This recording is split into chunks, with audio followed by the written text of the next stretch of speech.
Hello दोस्तों, मैं नीतू आपका स्वागत करती हूँ और आज के सेशन में हम लोग देखेंगे इसका सेकंड पार्ट जो कि हिंदी साहित्य में प्रथम और प्रमुख स्थापनाएं साथ में मिक्स है जैसा कि थ्योरी में मैंने करवाया था।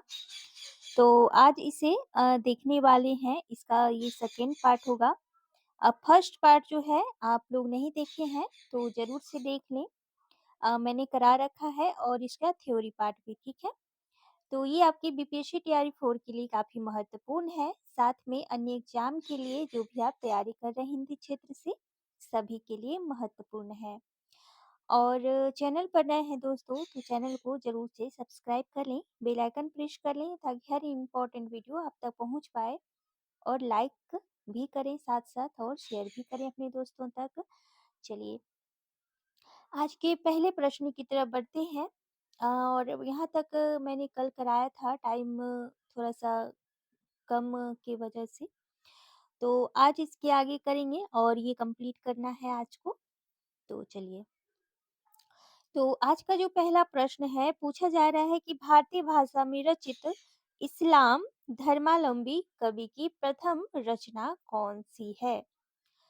अ, आपको ध्यानपूर्वक इसको पहले पढ़ना है कि भारतीय भाषा की बात हो रही है। रचित इस्लाम धर्मावलंबी कवि की प्रथम रचना आपसे पूछी जा रही है, कौन-सा है? संदेश रासक है, हमीर रासो है, कंकट अचर्यु है या फिर श्रावकाचार्य है? तो 26वीं नंबर का जो आपका आंसर होगा, क्या होगा? तो ये संदेश रासक होगा। ध्यान रखना है, संदेश रासक होगा। अब्दुल रहमान का है संदेश रासक, ध्यान रखना है। आगे बढ़ते हैं अगले प्रश्न पे। अगला प्रश्न है, प्रथम बावनी ग्रंथ कौन सा है? प्रथम बावनी ग्रंथ कौन सा है?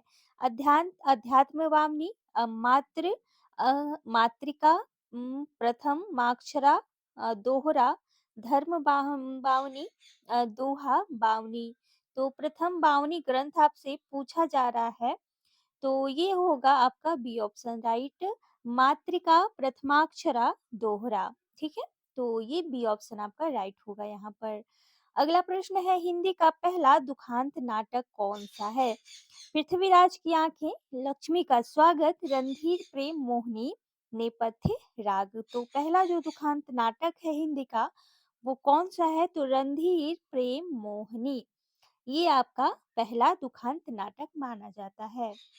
अगला प्रश्न है, खरी बोली का प्रथम महाकाव्य कौन सा है? पहला और महाकाव्य पूछा जा रहा है खरी बोली का, तो कौन सा होगा? कमायनी, ये 1935 में प्रकाशित हुई है। प्रिय प्रवास 1914 का है। साकेत 1931 और लोकायतन 1964 का है।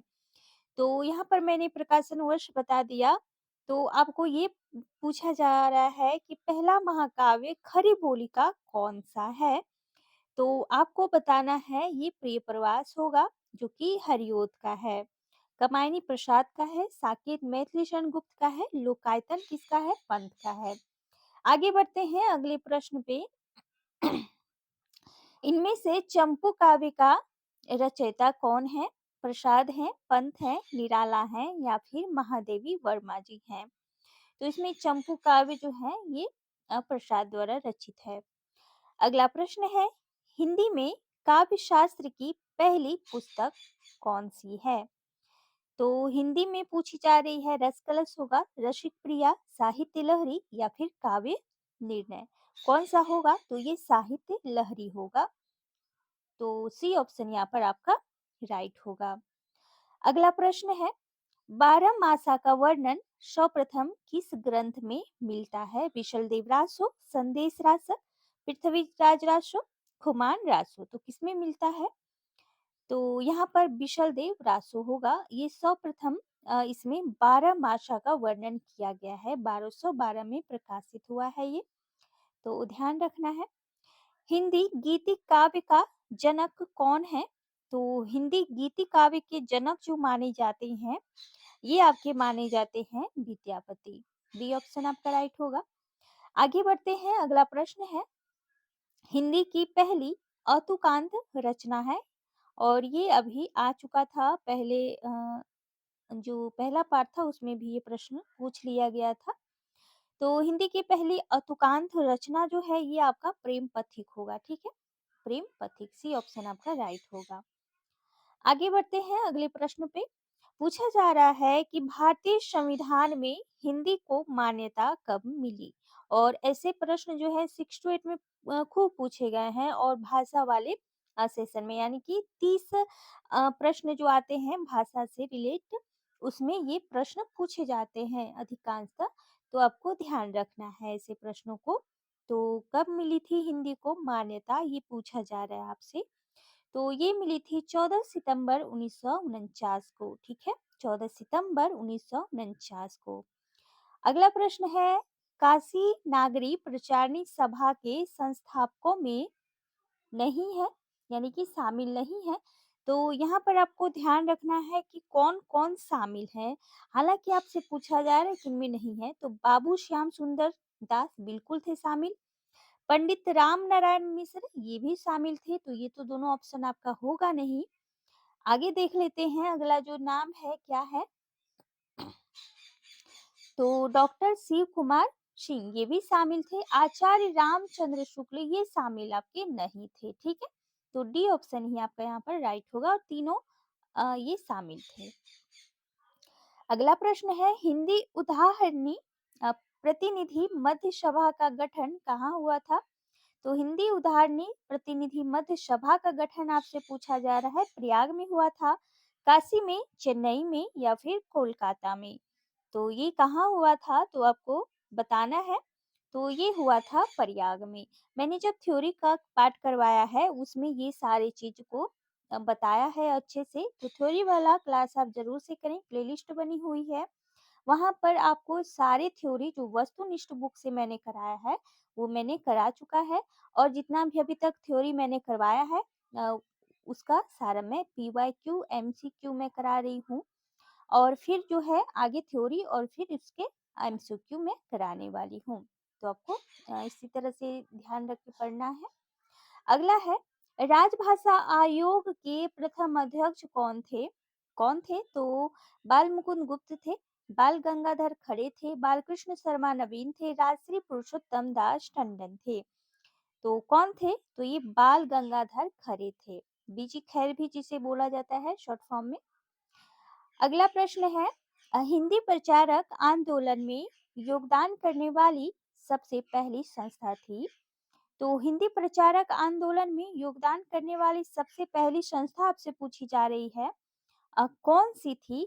तो ये था फोर्ट विलियम कॉलेज। और इसकी जो डेट आपको ध्यान में रखना है क्योंकि ये पूछी जाती है और पीजीटी या टीजीटी में इसी बार भी पूछ लिया गया है। बीपीएससी थर्ड में पूछा गया था, मुझे याद है। तो ये 1800 में इसका टाइम है और ये थी हिंदी प्रचारक आंदोलन में योगदान करने वाली सबसे जो पहली संस्था थी वो फोर्ट विलियम कॉलेज ही थी। आगे प्रश्न है आपका, संगीत नाटक अकादमी की स्थापना हुई थी दिल्ली में, कोलकाता में, लखनऊ में या फिर चेन्नई में? कहाँ पे हुई थी? तो संगीत नाटक अकादमी की जो स्थापना हुई थी ये दिल्ली में हुई थी। ए ऑप्शन आपका राइट होगा। आगे बढ़ते हैं अगले प्रश्न पे। अगला प्रश्न है कि हिंदी का प्रथम अभिनीत नाटक कौन सा है? जानकी मंगल, नहुस, विद्या सुंदर या फिर दुखनी बाला? तो कौन सा होगा? तो ये जानकी मंगल होगा। ये अभिनीत यानी कि प्रथम बार खेली गई थी। आगे बढ़ते हैं अगले प्रश्न पे। राजभाषा आयोग की प्रथम बैठक कब हुई थी? पूछा जा रहा है आपसे, काफी महत्वपूर्ण है ये, मोस्ट इम्पोर्टेंट। तो ये प्रथम बैठक कब हुई थी राजभाषा आयोग की? तो ये आपको बताना है, 15 जुलाई 1955 में हुई थी। कब हुई थी? 15 जुलाई 1955। ये ऑप्शन आपका राइट होगा। आगे बढ़ते हैं अगला प्रश्न है कि दक्षिण भारत हिंदी संस्था का मुख्यालय कहाँ है? दक्षिण भारत हिंदी संस्था का मुख्यालय कहाँ है? दिल्ली है, चेन्नई है, कोलकाता है या फिर मुंबई है? तो ऑप्शंस आपके सामने हैं, तो आंसर आपको टिक आउट करना है, क्या होगा? तो मैं बताते चलूं कि इसका जो राइट आंसर होगा ये होगा चेन्नई। बी ऑप्शन आपका सही होगा। अगला प्रश्न है निम्नलिखित को सुमेलित करना है। सूची 1 को सूची 2 से तो राष्ट्रभाषा प्रचार समिति, नागरिक प्रचारणी सभा, राष्ट्रभाषा परिषद या फिर फोर्ट विलियम कॉलेज, ये ऑप्शन आपका है, ठीक है। तो ऑप्शन को यहाँ पर ध्यान रखना है। तो यहाँ पर ऑप्शंस नीचे हो गया है, लेकिन चलिए यहाँ पर मैं बताते चलूँ आपका। राष्ट्रभाषा प्रचार समिति जो था ये वर्धा में था, ठीक है, वर्धा। नागरिक प्रचारणी सभा, नागरिक प्रचारणी सभा का जो सभा कहाँ था, तो ये आपका था काशी में, ठीक है, काशी होगा क्योंकि ये काशी में हुई थी। और राष्ट्रभाषा परिषद तो ये पुणे में था, ठीक है, पुणे में था। और फिर फोर्ट विलियम कॉलेज की अगर बात करें तो ये कोलकाता था, कोलकाता। तो ये सभी को ध्यान में रखना है क्योंकि ये काफ़ी महत्वपूर्ण है। तो ये वर्धा, ठीक है। ये काशी हो जाएगा नागरिक प्रचारणी सभा, फिर राष्ट्रभाषा परिषद ये आपका पुणे होगा और फोर्ट विलियम कॉलेज की बात करें तो ये कोलकाता हो जाएगा। तो ये चारों जो स्थापनाएँ हैं ये आपको ध्यान में रखना है, काफ़ी महत्वपूर्ण है, पूछ ली जाती है। तो चलिए दोस्तों ये छोटा-सा सीरीज़ था, जो बचा हुआ प्रश्न था।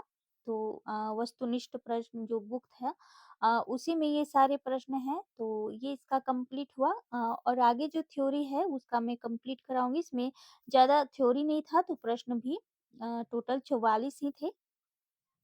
और आगे का जो थ्योरी होगा उसमें ज़्यादा प्रश्न हैं तो ज़्यादा टाइम भी लगेगा उसमें।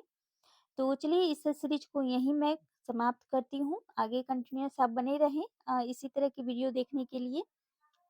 Thank you so much. फिर मिलती हूँ नए सीरीज के साथ, तब तक बने रहें मेरे साथ। चैनल को लाइक, सब्सक्राइब, शेयर भी करें साथ-साथ। चलिए।